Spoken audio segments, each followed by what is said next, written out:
TED Global, the computer that can smell explosives. Nigerian Oshiagabi has unveiled a computer based not on silicon but on mice neurons at the TED Global conference in Tanzania. The system has been trained to recognize the smell of explosives and could be used to replace traditional airport security, he said. Eventually the modem-sized device, dubbed Konica-Ray, could provide the brain for future robots. Experts said that making such systems mass market was challenging. All of the big tech firms, from Google to Microsoft, are rushing to create artificial intelligence modeled on the human brain. While computers are better than humans at complex mathematical equations, there are many cognitive functions where the brain is much better. Training a computer to recognize smells would require colossal amounts of computational power and energy, for example. Mr. Agabi is attempting to reverse engineer biology, which already accomplishes this function with a fraction of the power it would take a silicon-based processor. Biology is technology.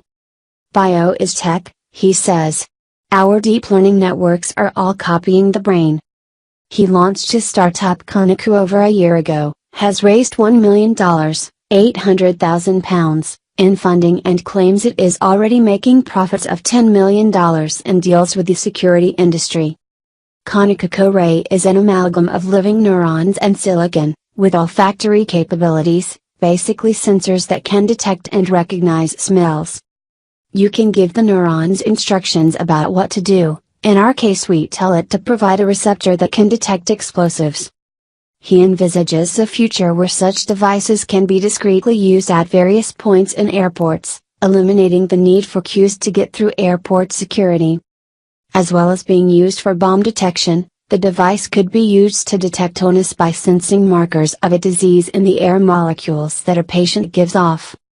The prototype device shown off at TED, the pictures of which cannot yet be publicly revealed, has partially solved one of the biggest challenges of harnessing biological systems, keeping the neurons alive, said Mr. Agabi. In a video, he showed the device being taken out of the lab. This device can live on a desk and we can keep them alive for a couple of months, he told the BBC. We think that the processing power that is going to run the robots of the future will be synthetic biology based and we are laying the foundations for that today. The fusion of biology and technology gained headlines recently when Elon Musk, chief executive of Tesla and SpaceX, announced his latest venture, Neuralink, which aims to fuse the human brain with AI, using neural lace.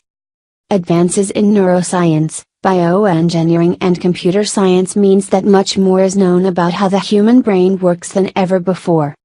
This is fueling the development of neurotechnology, devices that aim to mold the brain into computers.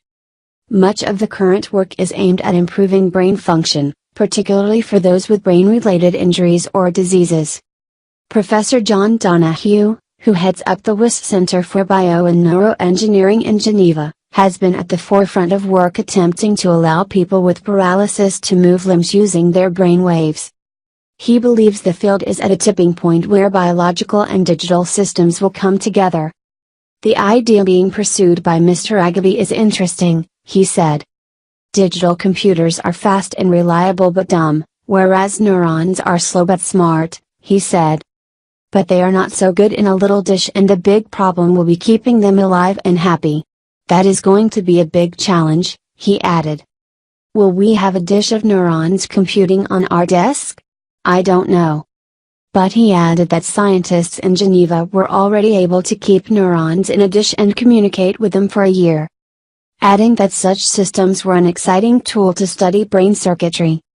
Other scientists are developing silicon chips which mimic the way that neurons work and could ultimately prove more stable, he said.